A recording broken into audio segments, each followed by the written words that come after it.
she's due in the June, I'm going to leave college in April and I'll be back in September. We probably made our own little rat race, but it was to just try and feel as normal as you possibly could. I was in there for about 4 hours and it quickly became clear that they were steering me down a path of determination. From that, to see now hotel football where it is, the accolades that it's won, I think I'm glad that I kind of stuck it out when it was quite gritty at the beginning.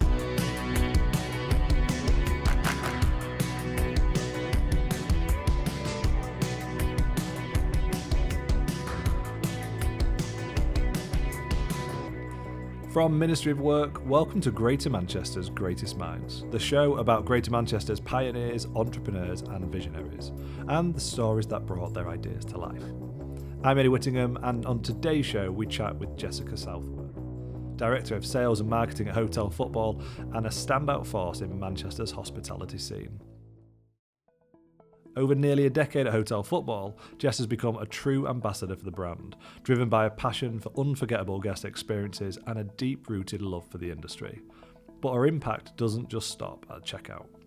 Outside the hotel walls, Jess lends her time and energy to causes close to her heart, from supporting children of alcoholics to mentoring the next generation at Fletcher Moss Rangers Football Club. Her work has earned some major recognition, including a place on the European 40 Under 40 and Marriott's Sales Leader of the Year. Jess's story is about more than service. It's about purpose, resilience, and leading with heart. I have always grew up in Droylsden, so a lovely, pleasant little town, village in Tameside. So for me, growing up, I was literally with my mum and my dad, all the way up until being the age of 7, until I then had my younger sister arrived. So I think for the first sort of 6-7 years, there was nobody on the street. Mum and dad were great, but I was always on my own. Probably one of the best things that I had was this sole time with my dad, which we will probably touch on, but I had this sole time with my dad where he was completely on form. He didn't work, total wasted talent. It was my mum that actually provided for everybody. But I spent quite a lot of time with him, which meant that when I went to nursery, the school nursery, I was able to read, write, everything in between. A little bit bored. I used to get bored. By the time I was in reception in year 1, it started this thing where my dad was probably the epitome of you only live once. Yeah. With a lot of consequences, which obviously we deal with. But at the time, he'd just rock up to school, take me to Blackpool. So Blackpool became this place where I was, if there were loyalty cards back then, I would probably have a loyalty card for being on the North Pier, which obviously there wasn't a lot going on there. So as in take you out of school to go to Blackpool? Yeah, and he'd be like, she's done this, she's bored, she knows what she's doing. And obviously, back then, the fines weren't a thing. It'd probably be very different if it was. But he'd be like, I'd rather take her out and see things. And he wanted me to socialise, essentially, because there were no other...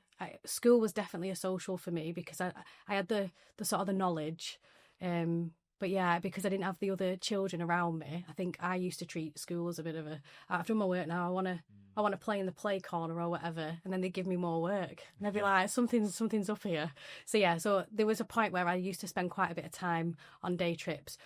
In retrospect, it was probably quite frustrating for my mum because you didn't have mobile phones.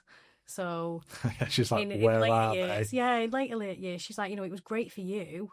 But, I'd come home from work and nobody'd be there and you'd be like, where are they? So actually you don't think, but in the time, I was living my best life. Yeah. It's great. I love that train journey.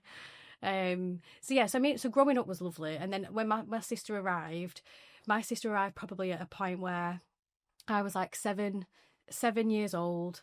It was great having a sibling. But by that point, my dad had started to decline. So he was an alcoholic. Right. So he'd started to decline. And I think probably she didn't get the best years with him, whereas I'd then probably inadvertently taken on this role of my mum's at work, and I didn't become like a second mum, but almost like you felt like to be a bit of a guardian. Yes, particularly because there's a gap there, isn't there, right? So you're going to naturally end up doing a lot of that. That's it, and you think, in my brain then started to function like, by this point, by the way, there were lots of children on the street. She had lots of friends to play with, but my brain used to function like, Come home, if I put something quickly in the oven, she can eat. She's on the street, we're good, we're fine. Not that it was like harmful in any way. No, it's she's just you were feeding her like. You try and think, if you do this and you're gonna play with your friends and you're fine. But I think it's probably because I was in denial that he was a particular way until you start going to maybe friends' houses, as I was kind of getting into the later years of primary school, and you start doing like, never really sleepovers. I was always a bit funny, but definitely going for tea at people's houses, and you see how other dads are, and yours is a little bit different. So I think I was probably always in a little bit of denial. And presumably as well, you're probably trying to shield your sister a bit from it, or make up for it, I guess. Yeah, I think, definitely. I mean, in later years, so we now both work with a charity called NACOA. So in later years, we've learned everybody's got... So it's the National Association for Children of Alcoholics. So we do a little bit of work with them now, mainly fundraising. But through them, we've learned, everyone might have had a family secret. A lot of children growing up with parents with some sort of addiction, they do have a family secret, and obviously that was ours. But at the time, you probably just feel a little bit embarrassed. So I didn't have anyone. How did it come out in your dad? Like, what was it? Just sort of absenteeism, or it was more health? Right. I think because he could cover things very well, but it was more health. So I think that's when it started to become a little bit of a real thing where, I mean, I won't go into detail, but things where he would have to spend a certain amount of time in hospital, things like that. And obviously, as kids, you're like, no, he's fine. But then he'd have like a period of say 3-4 months where maybe he'd be all right because he's been patched up essentially and sent off. And then that's when, Blackpool trip started or Southport trip started, because again, him being the way he was also in denial about how he was.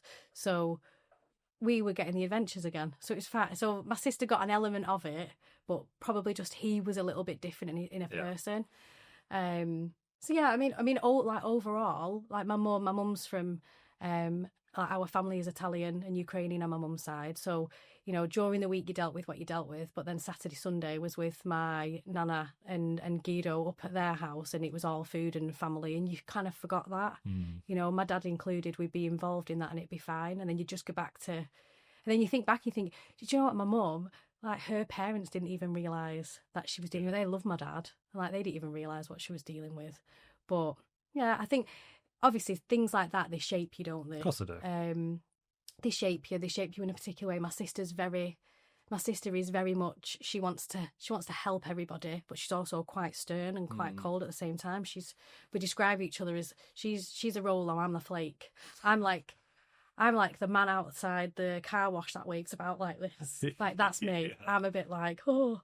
Whereas she tends to hold it together, and it takes a while for her to crack. But yeah, I mean, it's probably taught us lots of lessons growing up. Of course, and it shapes you into who you are. Yeah, I mean, but ultimately, we had a lovely time. Yeah, a lot of time at the seaside. Some great memories at Blackpool. Yeah, definitely. Do you go back much now?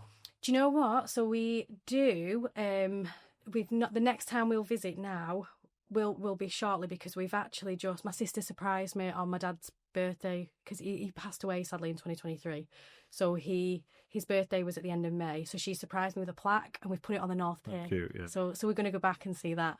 And then we've got Italian relatives coming over in August, and they want to see Blackpool because they want to do fish and chips. Yeah. So every time they come over, bizarrely, of all the places, we take them to Blackpool. Hey, why not? Good memories though, Brian. I love it. And what was school like for you growing up? So primary school, great. Loved it as much as the social element, being around other children. But high school, I absolutely loved high school. I think sometimes people have mixed feelings about it. Mm-hmm. I went to an all-girls school, and I just felt like absolutely liberated. There was no like major drama. We were all there kind of doing our thing. Some were very academic, some weren't. I kind of carried on the trend of, it was there for my social, but I still did all right in my studies. Yeah. But it was probably, I mean, my sister, totally different. She went to a mixed school. She was like, absolutely not. I'm not going to an all-girls school. So we're very different. But it was probably getting into maybe the last couple of years when you do your mocks. Yeah. And maybe things at home had they'd started to kind of worsen. We ended up actually, my mum and dad ended up divorcing when I was in that fourth year of high school. So just around that mock season. And I failed everything. Not surprised. So completely failed everything. My tutor, like at the time, was like to my mum, there's no turning this around. She's not going to turn this around before GCSE year. Because, I didn't know unclassified was a thing. I thought it's like America where you might get an F or whatever, but I didn't realise you could get a U on things. So a lot of my core subjects, they were like... Is that just because your head had gone with everything going on at home? Yeah, and I think I do believe I've got traits of my dad, where I think everything's going to be all right and I can just paper over it. So I do think we have the same characteristics like that. So I think I was going to school just to probably get away from home. Nobody would know. Nobody knows kind of how it feels to be in a house like that where it's getting a little bit tense, I think, unless you've lived it. So a lot of my friends thought, your dad's amazing. Oh, your dad sent me a message and said, do I want to go for tea? And I'm like, what? No, you can't come for tea because I need to do this. So it was quite intense. He thought he's being like friendly and fun and inviting my friends over, and that's what I'd want. And I'm like, I don't really want people in my house, or someone would say, can they have a sleepover? My dad would be like, yeah. And I'd be like, Mum, you need to say no. Yeah, say no, just to make your life easier. Yeah, and she'd be like, I don't want to be the bad cop. And I'm like, please. So, yeah, I think a mix of, like a myriad of things were sort of going on. Did you, misbehave at school as a result, or just not pay attention? I was never really bad at school. I did get suspended once. Bad enough. Not bad enough. I got suspended once, which again, looking back, was probably a way of looking at how my dad operated. So my dad knew that I'd been suspended and was like, don't worry, we'll sort it out. So every day he had me getting dressed for school as if I was going to school. My mum was none the wiser going to work, until eventually about 2 months later they'd had a row and then he threw me under the bus to take it. And then I was like, so then my mum was mortified because she's like, I didn't even know. So I started to then learn a little bit about my dad. Yeah. I was like, oh, hang on a minute. Yeah. We're besties. I thought we had a good thing going. We're besties until the heat gets on, and then it's a deterrent. And it was a deterrent again from him being questioned about his drinking. So but overall, I was a good student. I promise. But then I think after getting the mock results, I think seeing it in paper and having somebody tell my mum that, probably the first time that I actually had put myself back into gear and was like, you're not telling me that I'm going to fail. It's a proper wake-up call. Yeah, so I think that's probably one of the first times that I thought I need to sort something out. So I actually moved out and went to live with my auntie for a little bit. Not too far, but far enough that my friends couldn't get to me on the bus and come and visit and see what the crack was. Yeah.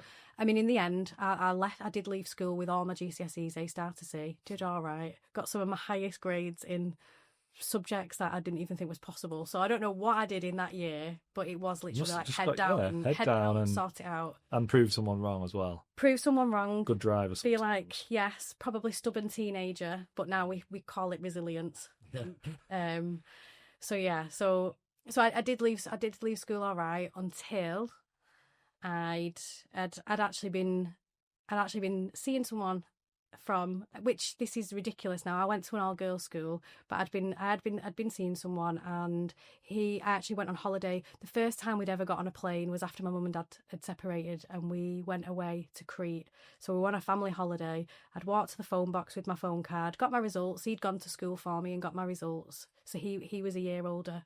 So he'd gone to my school, got the results, told me. My mum's ecstatic. 2 weeks later, I found out that I'm pregnant. Wow. So I've done it again. So what age is this then? So 16. Okay. So I've done it again. I've put a bit of a spanner in the works, which was probably, we're married now. It's fine. But at the time, yeah. I was like, I don't know how I tell my mum this, because we've gone through all this with Dad. Yeah, we've kind of come through the other end almost. Yeah, like they've separated. He's doing his thing. My mum had used the money that she had from the house to be able to buy a house again to try and keep us in Droylsden so we weren't away from people. And so my sister was still in primary school. so she didn't have to move. So I'm thinking, oh, she's done all this, and and then of course, family having to tell an Italian. I was going to say, how did I that go? put her through the mill. Do you know? Yeah, I can imagine. I put her really through the mill. I think You must have been like beyond nervous I for that was conversation. petrified. I was petrified. I think I'm not sure how I would have reacted if I didn't have Ashley with me. So he obviously like boyfriend at the time, and then I think at the time I wasn't thinking that he's having to deal with this as well, and he was like petrified of telling his parents, because usually the boy gets the bad rap, Probably getting a kicking or whatever he might get. Yeah. So I think at the time I was so focused on like, how am I dealing with it, I probably wasn't thinking a lot about him. And at the time his answer was, as long as you're all right with whatever decision it is that we're going to do, then that's fine. And I just remember thinking, oh, all right, well, just put the pressure on me then, you know. And I'm like, it's not just about me, it's about you. And he's like, well, technically it's about you. He's like, you know, if we're honest, I could walk away. And it's like being actually that real. He was like, it is literally whatever you decide, that's the route that we go down. So yeah, so I'm like, oh, I don't really know what we're doing now. So kind of fast forwarding a little bit, and I will go back, but during COVID, I started actually writing a diary about this time and just reflecting.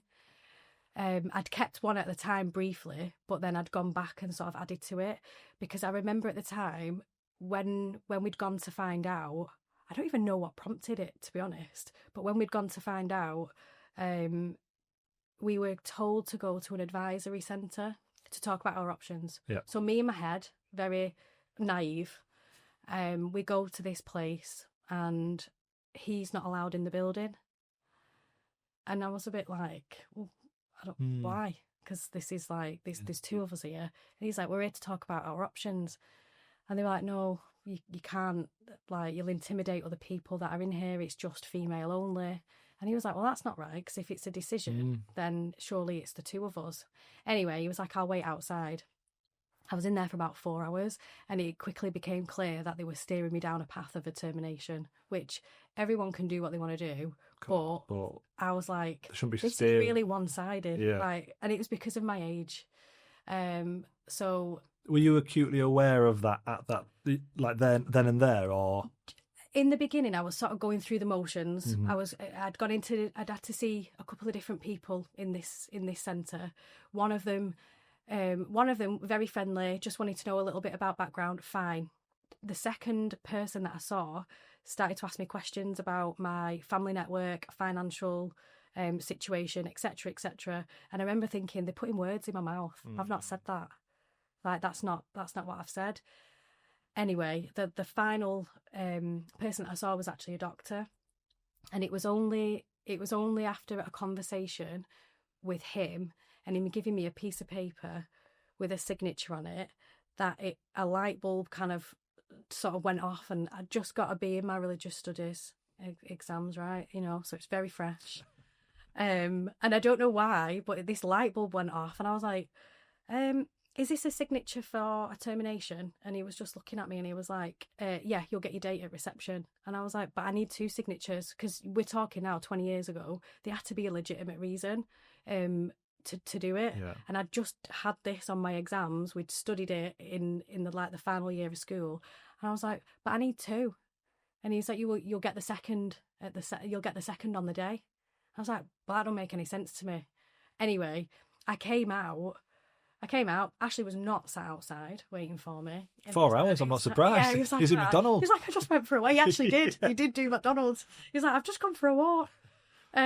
So he's like, how did it go? What's our options? And we're thinking, like, naively, like, you know, can you get support with potentially finishing college or this? And it's like, what is this? What can we do? Yeah, you're both quite united on what you want. Yeah, like thinking, like, what is it that we do? Is that, can we manage this, or is it this?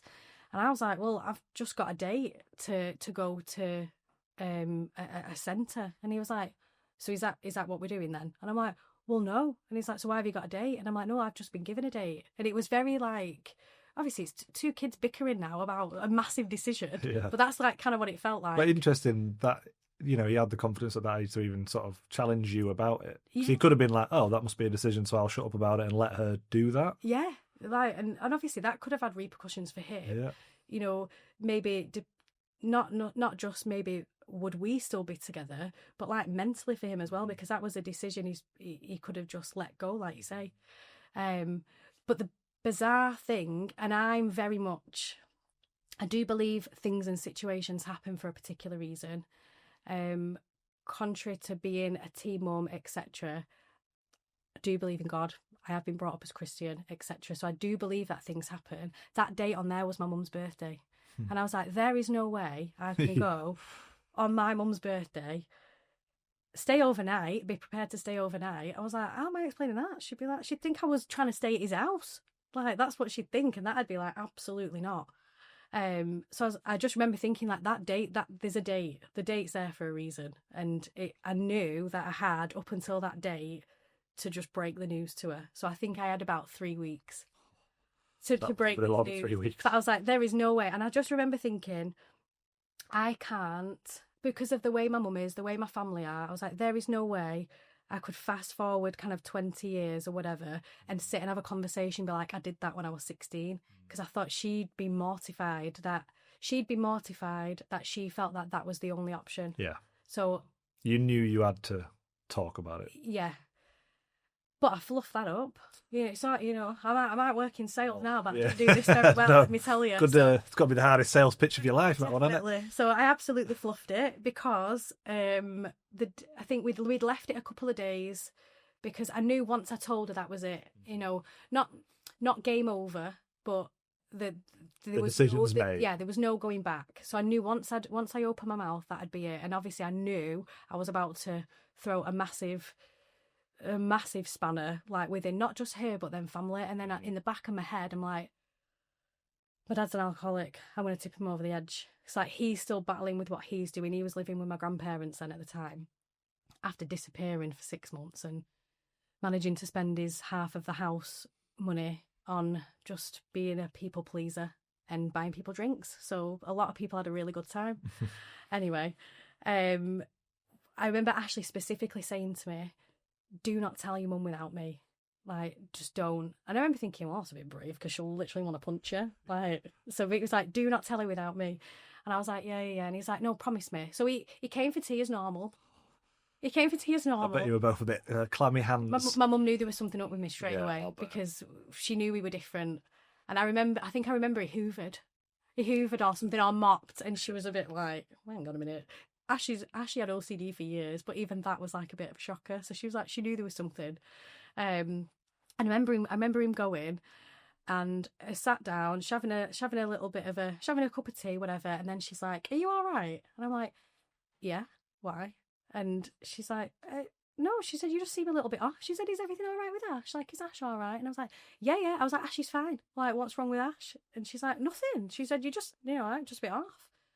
Anyway, she'd reeled through a list of things that she thought might have been up with me. And she was like, was it trouble with college?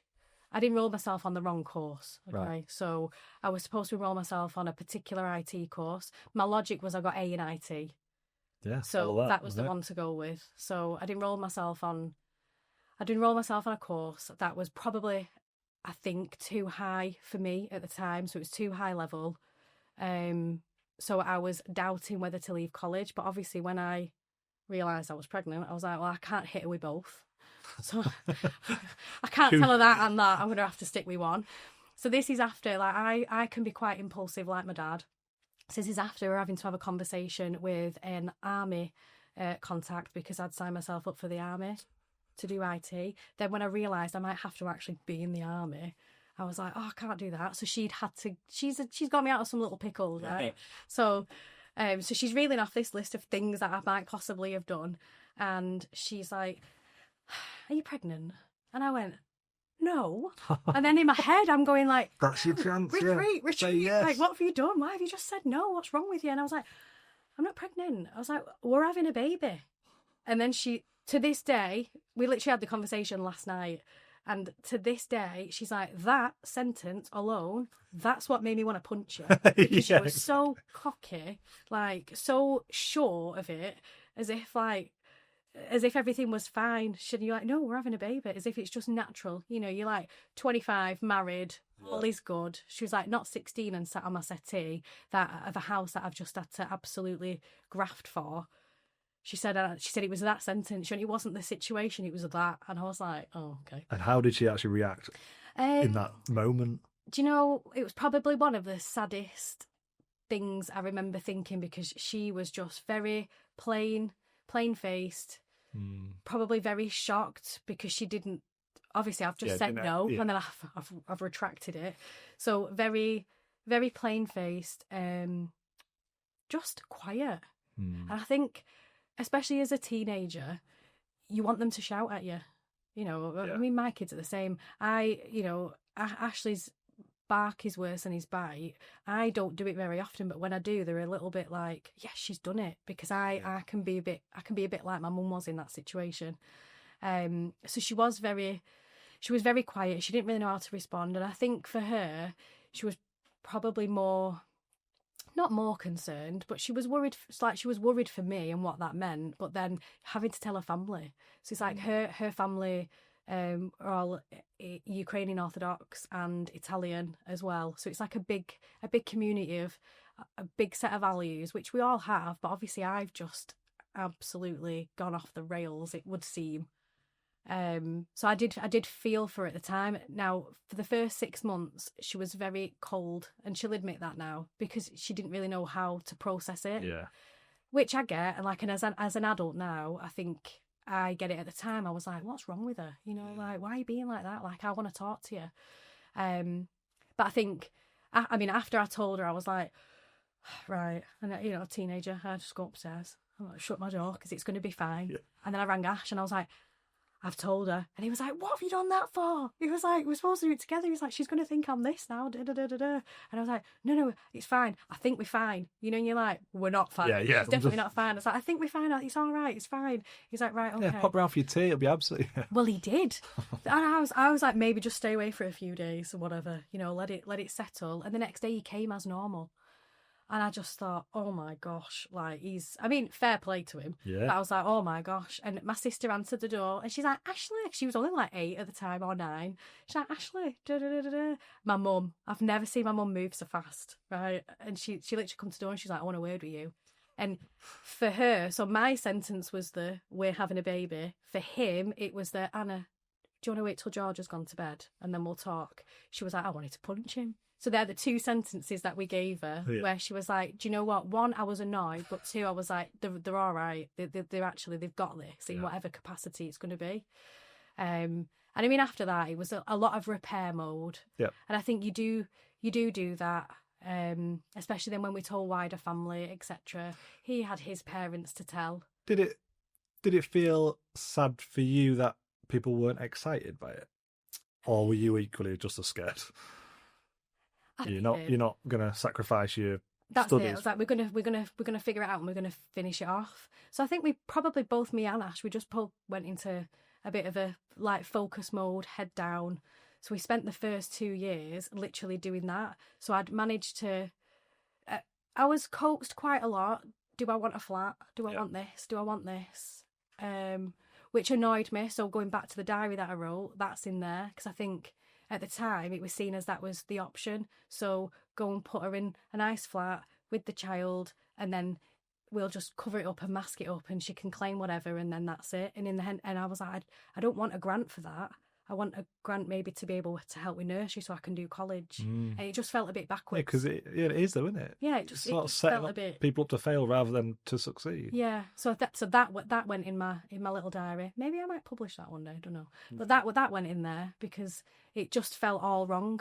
Because where I'm asking for advice and support on how to finish education, but actually the easiest option is probably do nothing, basically. Yeah, the easiest option to give up almost, and And then whilst that was the subject with me, there was not really a lot for Ashley then as a teen dad, because essentially like he was going through the same. It's just naturally, I think the child is attached to the mum, but it's like he was dealing with the same.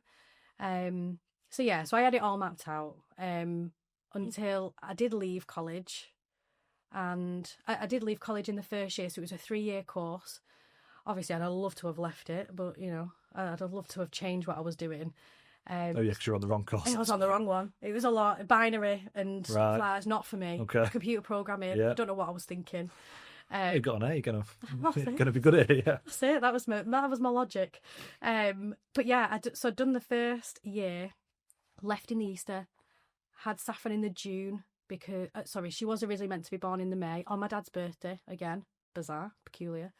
Something that probably conversations with my dad, at first he used to joke and be like, "Oh, you're going to make me drink more," but then actually I think he started to think, "Oh, there's another baby here, there's a child." So it was a little bit of a glimmer of something to focus on as well. So something kind of, maybe that was seen a bit negative, did start to turn into a bit of a positive for him.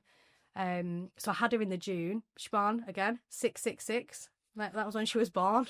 You can't rightly, so it's ridiculous. So she was born in the June, and then went back to college in the September. So I think she was about 6 weeks old, and I'd put her into nursery.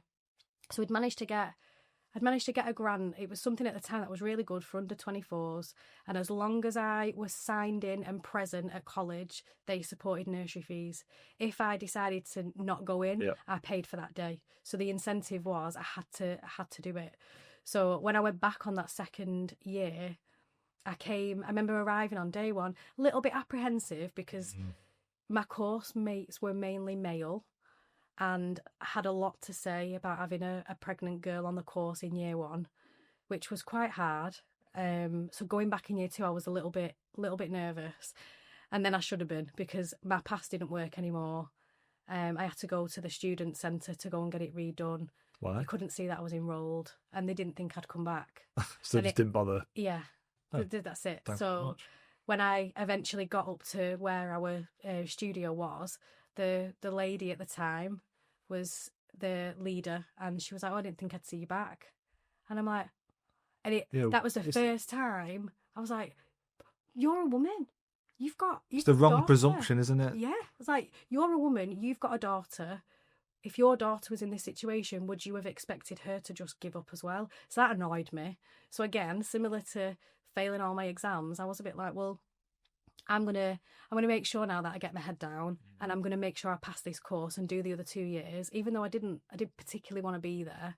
So I was like, I'm gonna make sure. There were 2 people on the course, Asif and Cypher, who were cracking at binary, and they were like, every time I struggled, they would make sure that they helped me understand what it was. So they'd dumb it down for me. Yeah. So I had my own dummy guide. So they helped me, because I think, I don't know what it was, but I think they were like, I don't know, maybe we got on. Yeah. But I think maybe they were just nice. She's obviously just trying to get through this course. Yeah. How hard was that with the newborn baby? Like, it must have been solid. Yeah, it was, because you're obviously dealing with like the 7 a.m, the 11 a.m, the 3 p.m. feeds, the this, the middle of the night ones. I was still living with my mum. So me and Saffron live with my mum. Ashley still lived with his parents. So he was obviously still trying to be involved as well. So that was a lot, where I wanted him to still feel like he was involved, even though she was living with us. So he would always come after college, and he'd do them evening feeds and the bath and everything else. And then at 11 o'clock, when it was that last feed, that's when he'd go home. Yeah. So we were just on this. We probably made our own little rat race, but it was to just try and feel as normal as you possibly could. But again, it's totally worth it. I finished college. I finished college with 3 distinctions. Amazing. Which I don't even think I should have passed that. By year 1 standard, that shouldn't have happened. But then I actually got an award at the time from the Queen for a Silver Jubilee, and I got £50. Oh, that's £50, yeah. You sent to Blackpool. Got me a lot. That's it. £50 got me a lot then. So when I finished college, it was a bit like, right, I've done that now. What am I doing now? And then I remember a conversation with someone, and they were like, "Yeah, but you're not going to get to uni, are you?" And again, I was like, "Oh, red rat to a ball." Yeah, I was like, sometimes I need to learn. Like, sometimes I need to learn. I don't have to. Yeah, that's it. Not everything deserves your reaction. But at the time, I was a bit like, so I'm like to Ash, what do you think about uni? And he's like, did you want to do uni? And I'm like, not Yeah, I've just got 3 distinctions, mate. yeah, but I'm like, no, not really. And he's like, what do you want to do that for? And we're obviously envisaging going to uni and having to stay in halls and blah, blah, blah, blah, blah. But actually, I'd found one of the people on my course went on to do accountancy, and they'd found a company that were working with Bolton University to help subsidise courses for young learners to keep people in education. And she was like, just have a look, because they might do what you want to do, or they might do something. So I did get into contact, and they were doing a course at the time that was literally in management, so quite generic. I knew that I wasn't a math person. Nobody was touching IT again, because I'd had enough binary. Yeah. That's it. I'd had enough of that for a while. But I thought, you know what, I'm going to have a look at this. And again, it was very similar to the nursery, the nursery incentive that I'd got with college. So as long as I made sure that I attended all of the sessions that I needed with Bolton and found an employer that would back me, then they would help and get me on this course and help me to cover nursery. So I was like, well, it can't be that hard, can it? It's hard. What, to find the employer? Yes. Like, is it almost like a sponsor or? Yeah. So it was. So at the time, I had a part-time job. Do you know what? Originally, I had a part-time job in a cafe in Droylsden. Loved it. That was my goal, to own that cafe. Yeah. I wanted to live above it. I loved making fish and chips on a Friday for the OAPs, and it was like £1 or whatever. Yeah. I loved it, right? So, but that was probably my first glimpse of hospitality. Sure. When I was having Saffron, I moved to retail because my thought process was, I'll get discount on kids' clothes and it'll help. Yeah. So that's what I did. I didn't like it. It's not for me. I used to have to pretend I was going shopping and just pretend I was walking around the shops when I was at work. We didn't mix. So when I was writing to employers, I wrote to the one I was currently working for, so retail, and I thought I can grin and bear it for 3 years. Yeah, sure. And then a few others, and one of them was Hilton, and that is literally then how I fell into hospitality, because they replied first. Was it literally a speculative letter? Like, literally, I'm doing this course, a little bit of my CV, which was just the cafe mainly. Yeah. And your star and your distinctions and everything else. Yeah, like my little award off the Queen was in there. Yeah. That's all I had to put on there at the time. And 50 quid. Yeah, that's it. That's all I had to put on. And it was literally just probably, do you know what? Maybe a little bit of sales, but I didn't know it at the time. You know, I've gone out and I've prospected for myself, like, essentially, without even realising you're doing it. I was just like, I need someone to take a gamble. And yeah, the team at Hilton replied first. And I remember that surprising me, because the employer that I was currently working for, they didn't acknowledge. And that bugged me. Because I was like, you could have got someone long term in that particular... You'd have been bought into it, wouldn't you, for years and years to come, probably. Yeah, so that kind of pickled me a little bit, but not enough to be stubborn enough to pursue them. I was like, I'm gonna see what Hilton's all about. And then that's it. So like, that was 2008. We're in 2025, and I worked for Hilton in total for about 8 years. Before then, I made the move to where I am now. So if they hadn't have taken a gamble on me, I might never have. I wouldn't be sat here doing the role that I'm doing, I don't think. Yeah. So tell us a bit about your hospitality career then, and obviously what you're doing now. So I started off on my course with my little tea and coffee trolley. So I did meetings and events, so operations, and loved it. Loved everything about the people, the environment. It was taking my cafe to a whole other level. I think I enjoyed, so the first hotel that I was based at was at Manchester Airport, and I loved the thought that it felt like I was going on holiday, but I wasn't, but it was fine, it's close enough. I loved that it was a very different mix of people, so people in and out throughout the week. We would call it now like a bedroom factory. People were just in for flight and bedroom and off they go. But then there was this element of this meetings and events piece that I ended up falling into. It was just the role I was given, and I loved it. And I was like, people are getting together to just have meetings about things. And I was like, who does this? And it was like this whole other world to me. I'm like, you know, with my tea and coffee trolley, serving the lunches. Then you got to see another side because there was then the banqueting piece. So there was very big for weddings. We did a lot of outside catering. So then you started to learn about other cultures and how things are done. And it was this whole, like that whole time of learning kind of opened my eyes a little bit to, I actually quite like this as a career. I feel like I like the people. I didn't quite get to cook anything like I did in the cafe, but I got to serve it, and I really enjoyed it. You got to meet people from all walks of life. Obviously, then you started to understand a bit of conflict resolution without realising. I spilled gravy on someone on a Christmas party. That was intense at 17, 18. Yeah. That was a lot. But then again, I think I just got itchy feet all the time. So whilst I was enjoying what I was doing, I loved the team. I loved the hours. Like, for me, especially with a child, hospitality is so flexible because I could do a late shift but spend the morning with her and then take her to nursery, and then Ashley would pick her up. Sometimes on a weekend it could be hard because you'd have we'd always do 3 p.m. till 2 a.m. shifts when there was a big event on. Loved it, but obviously it's quite intense. But from a flexibility point of view, I mean, it's ideal. But after a little bit, I was like, right, okay, first year into uni, it's going good, I'm all right, I'm enjoying this. What can I do? And there was a job that was advertised in the event sales office, and I was like, okay. And someone was like, well, when you graduate, you can move up into there. And I was like, why can't I apply for it now? I was like, but my uni course doesn't mean, like, I'm actually working. Yeah, that bit's safe. As long as you're still in Hilton, presumably, you're fine. Yeah, I'm working and I'm proving myself in here. I don't need to finish that to do that. So I applied for it. Anyway, at first, I remember not getting the role. And there was someone that was brought into the role, and they did about 6 months. And again, probably the opposite this time, stubbornness. I was like, I'm not applying for it. I'm not doing it. Yeah. They didn't want me 6 months ago. Yeah, stuff them. So I'm not, that's it. That was literally me. And then I was asked, oh, I've not seen you put your name down this time. And I was like, well, I think last time it was probably more to do with my age than anything else. I said, so I'm 6 months older. I'm still in the same year. I was like, so I don't really think anything's changed. And they were like, just let's just have an interview. Let's do it. Anyway, they offered it me. So I started there. I think I was 19 when I moved into the salesy type space. Loved it.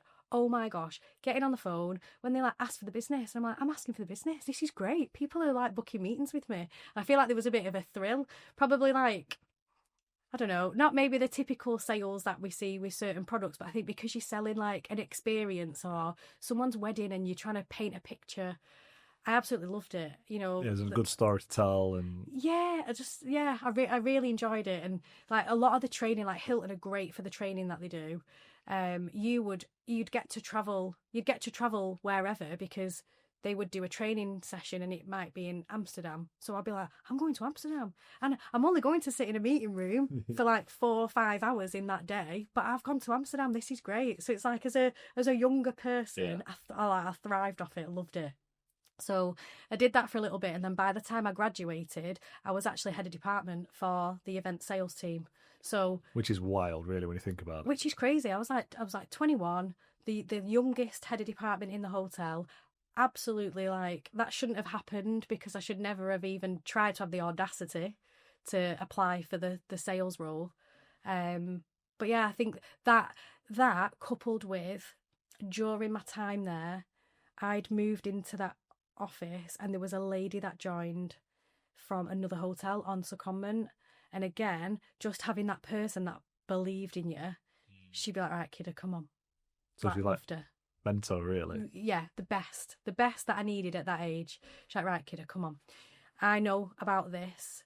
You know about meetings and events. Let's do it together. And I remember being like, yeah, but you're here because, you're above me, so you should know this. And she's like, well, my strength is here, your strength is there, let's work together. So again, collaboration happened, and I didn't even realise I was doing it. So a lot is owed to her because I don't think I would have progressed like I did at the time without her guidance. But isn't it amazing the things that can happen when people help each other and back each other and believe in each other. 100%. And it's like we're still in contact now. You know, now she's commercial director for the Hilton on Park Lane. I mean, like, she's done exceptionally well. She's insane. There's another lady that helped at the time as well. She's vice president of sales for EMEA for Hilton. Like, these people have gone on to do really cool things, but they were happy with little Jess taking him to the football with a flag and hosting him on a week, you know, like on a weekend or whatever.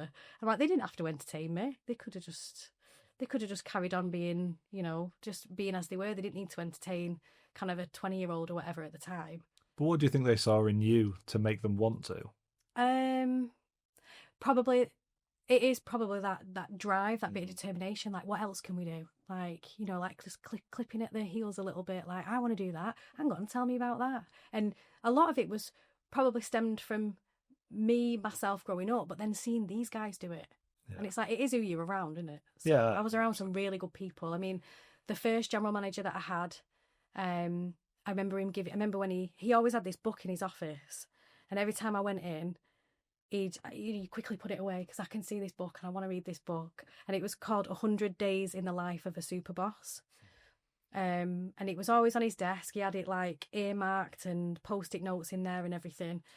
Anyway, when he left, he actually gave me the book. So I've still got the book. So it's little things like that I'm like, oh, he noticed. And he didn't even say anything. But yeah, I think through that time, I then went on. After I was at the airport, I knew I needed to change something. I needed to progress somehow, and it was quite tricky to do it there. And I needed to get more commercial. So it actually came timely because I was then expecting my youngest son, so I was pregnant again. By this point, by the way, people have done maths in that hotel and they've realised that my child is of a particular age and I was obviously of a particular age. And it's like my party trick at this point. So it then started to become, maybe it wasn't a bad thing. Maybe people were seeing it as, it's actually quite cool, to be honest, like what she's doing. So I started to feel less, not embarrassed, but I started to maybe embrace it a little bit more. I feel in the beginning I didn't want to talk about it a lot. Bit of a superpower to be able to say, look, I'm doing this and like bossing it as well. Whereas at the beginning, I was a little bit like, you know, I'd lost friendships because of me being pregnant, because obviously it affects everybody else clearly, you know.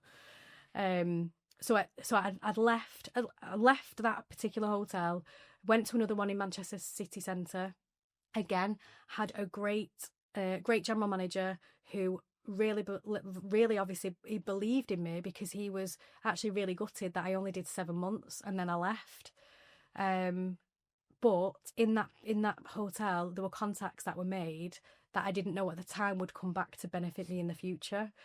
But I left there to go and join the lady that had helped me at the airport in Liverpool. So I'd gone then to complete new city.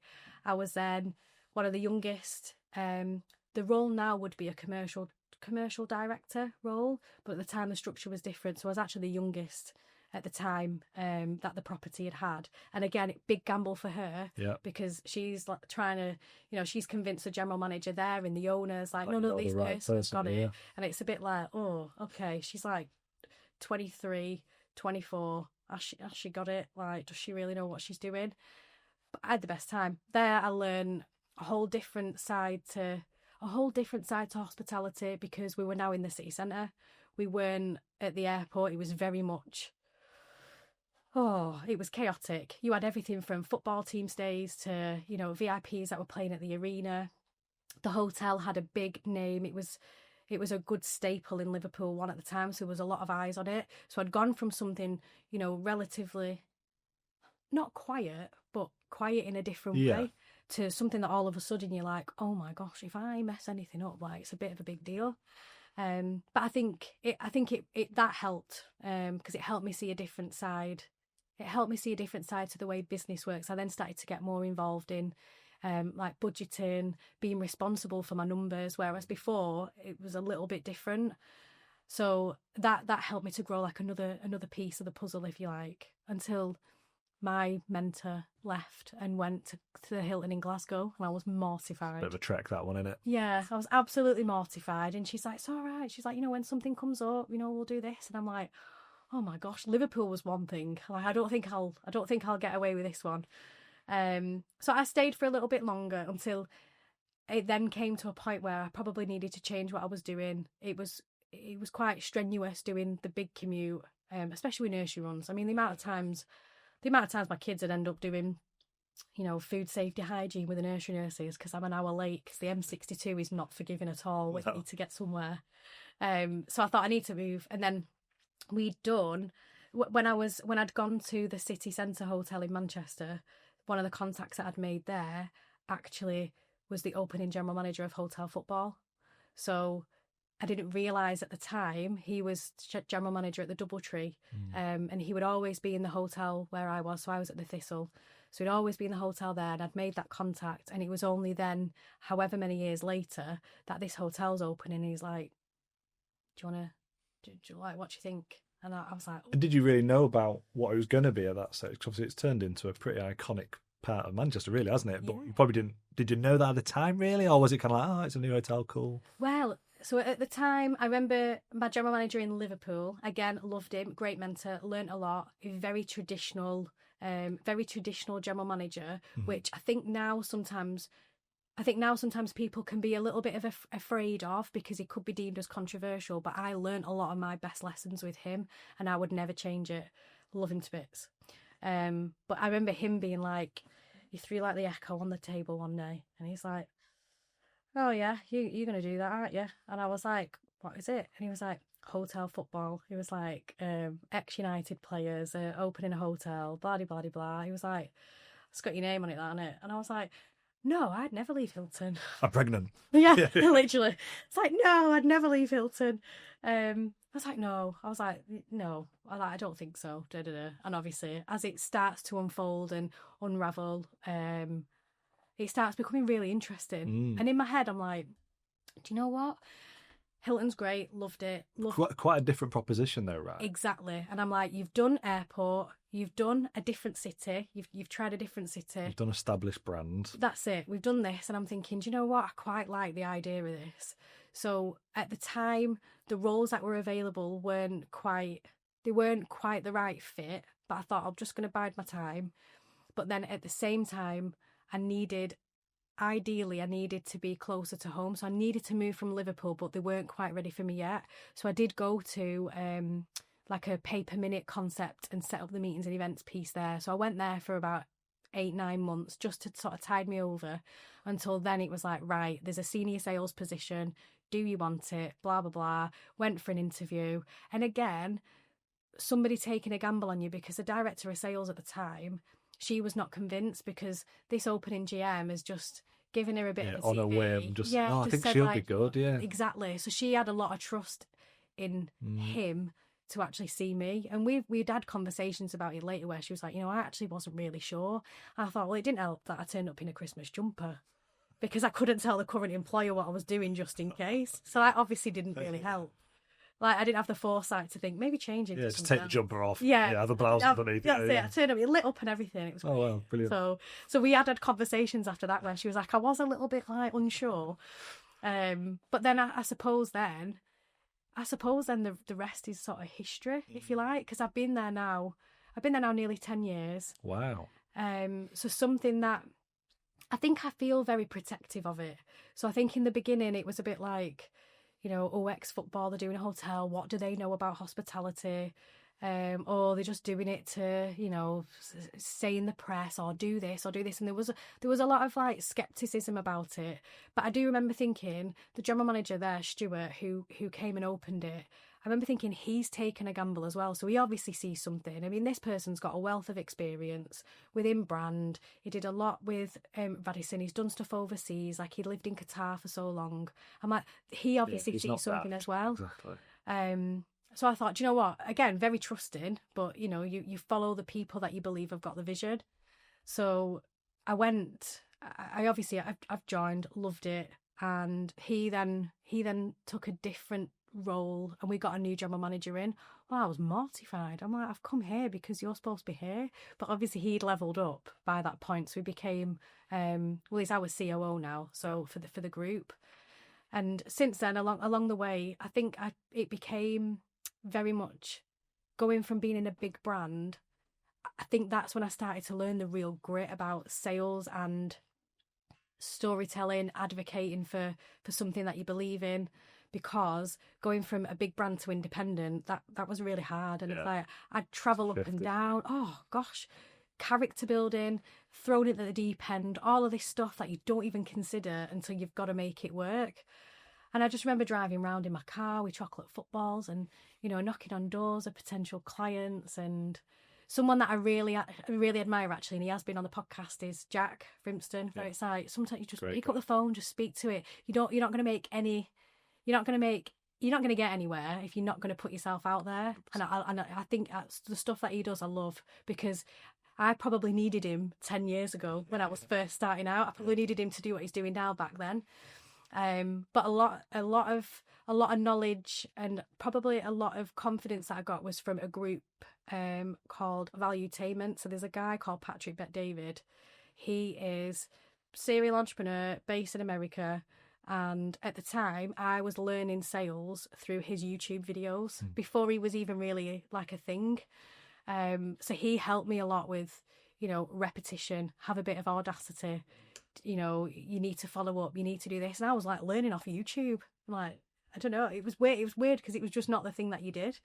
But yeah, I think from that to see now hotel football where it is, the accolades that it's won, I think I'm glad that I kind of stuck it out when it was quite gritty at the beginning. Yes, because you've formed part of the success of that, haven't you, ultimately? Which it's hard to say because I'm very like, did I? But I think just keeping up with it. I think sometimes it's easy. If you think something's a little bit hard, it'd have been very easy to just to go back to Hilton, wouldn't it, really, truthfully? A lot easier to do that. And sometimes there have been moments where I did think, like, have I done the right thing? But I'm like, you know what? There's a lot of people in this business that believe in the concept. They believe it's going to work. And I'm like, I just want to ride it out. And I think it's everything that you'd expect from a 4-star hotel, but we've just got a lot of personality in there. There's a lot of trust, there's a lot of freedom to sort of be yourself, but obviously ultimately we want the business to do well. And I think my role was to try and, match day is one thing, everyone expects match day, but then my role was to try and get people to see past that. It's like when the match days are, for it to still be a destination outside of a match day. Exactly. And obviously as Media City has developed over the 10 years, it's helped. In the beginning it was a lot harder. You know, I remember being young, to get from Droylsden to Old Trafford, that was a full family day out on 2 buses, and we probably did it once a year. And, you know, we did a stadium tour once when I was younger, and that was lucky. So for it to be as connected as it is, like, I do think obviously that's helped. But yeah, for the actual brand itself, there are a few others in there that are very protective of it, and you don't want to hear anything negative about it because you've sort of put your blood, sweat and tears into it a little bit. I think with my experience with the meetings and events piece and some of the work that I do there, trying to bring that in and get people to trust us, you know, we can do a great banqueting event. You know, we're just as good as any other hotel in the city. Like, just take the name football away from the hotel and you'll understand what we do. So I do love it. A lot of people do say, oh gosh, 10 years, it's a long time. But I'm like, if it's not broke, don't fix it. Exactly. Like, I love it. So. What's it like working with like the Class of 92? How involved do you get with them and they get in the hotel? So, to be honest, they're all extremely busy. I think back in the beginning, when you were starting out, you would see them a lot more.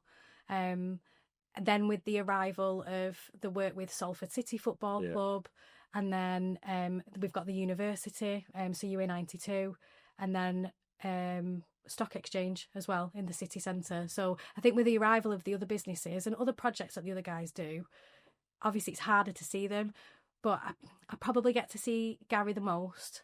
I've got a lot of love, a lot of admiration for him. I know he's a workaholic, isn't it? 100%. I know he's been on here as well, and she feels exactly the same. I think, again, to have a leader that's got a vision but cares about his people is a huge thing.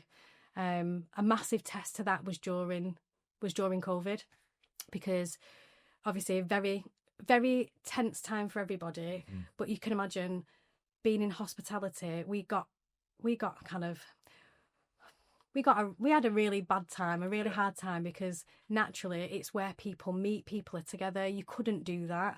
So to try and have a business that would still survive through that, we saw a lot of businesses close because of it, which was a shame. But I think just the idea of getting together, it was seen as like it's a nice to have, but it's like actually people being together, it's actually a must. Yeah. Like it's a huge thing.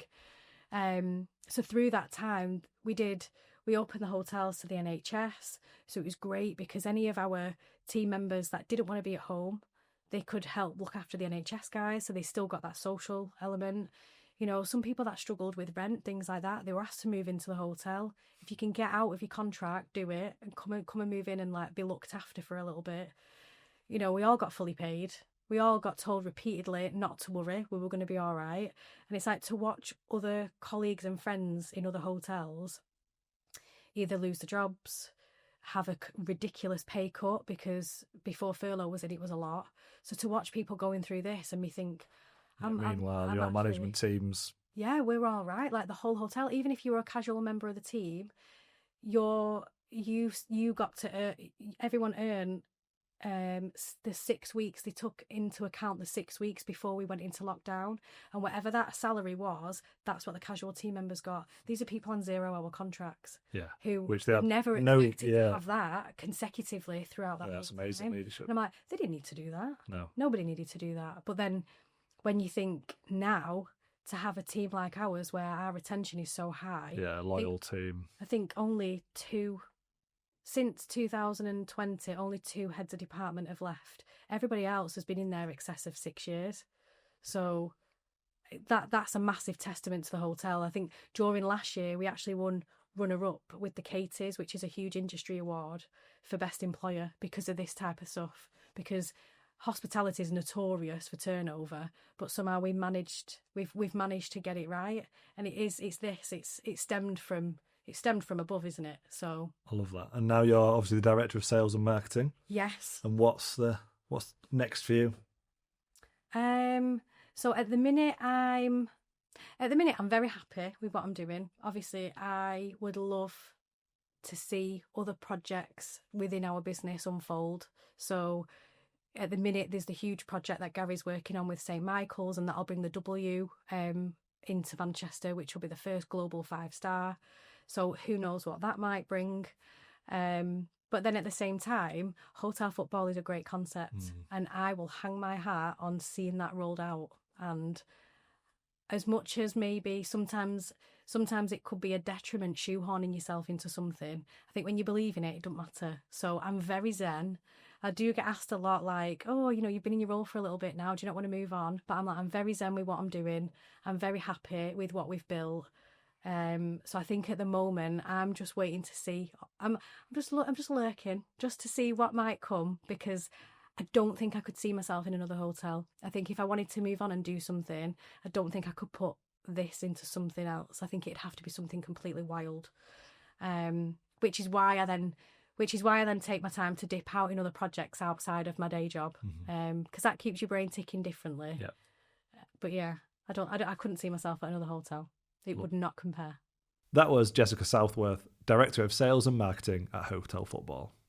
Thanks so much for listening to the show this week, and please do make sure to click the follow button on your podcast app so you never miss an episode. And don't forget to check out Ministry of Work, where you can also sign up for a free trial day. This episode was produced, recorded and edited right here at Ministry of Work, with a special thanks to our studio manager Dan Brown and, of course, to you for listening. I'm Eddie Whittingham, and this has been Greater Manchester's Greatest Minds.